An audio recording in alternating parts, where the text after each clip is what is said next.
Devant l'instance Vérité et Dignité, les victimes se relaient jour et nuit. Opposants politiques, souvent islamistes ou syndicalistes, tous ont vécu la prison, la torture durant le régime de Ben Ali. Le 31 mai est passé, l'IVD n'a pas fermé.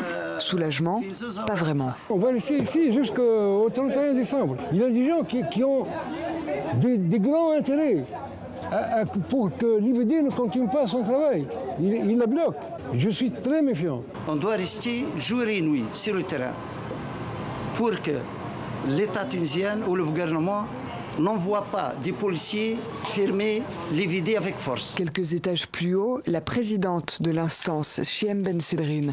Peu importe les volontés du Parlement et du gouvernement, elle affirme qu'elle ne cédera pas aux pressions, que l'IVD poursuivra son travail comme elle l'entend, jusqu'au 31 décembre. L'IVD a commencé à transférer à la justice spécialisée les dossiers d'auteurs de crimes contre l'humanité. La chaîne de commandement remonte jusqu'au président de la République. C'est lui qui est derrière tout ça, qui veut pas que le processus de révélation de la vérité et de redevabilité auprès des tribunaux se passe. À Gabès, premier procès instruit par la justice transitionnelle, celui de l'affaire Matmati, un militant islamiste arrêté par la police, mort sous la torture durant l'époque de Ben Ali.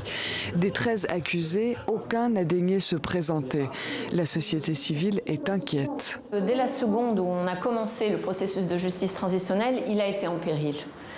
C'est une bataille de tous les instants, tout simplement. C'est une guerre d'usure, en fait. Le risque aujourd'hui, c'est que du moment où ce flou existe par rapport à la fin du mandat de l'IVD, si c'est le 31 mai ou le 31 décembre, les personnes qui sont accusées de violations graves des droits de l'homme, dont les dossiers seront transmis au-delà du 31 mai, peuvent protester contre cette légalité de la décision. Depuis fin mai, l'IVD est privé de nouveaux budgets. Une épée de Damoclès plane sur la justice transitionnelle tunisienne.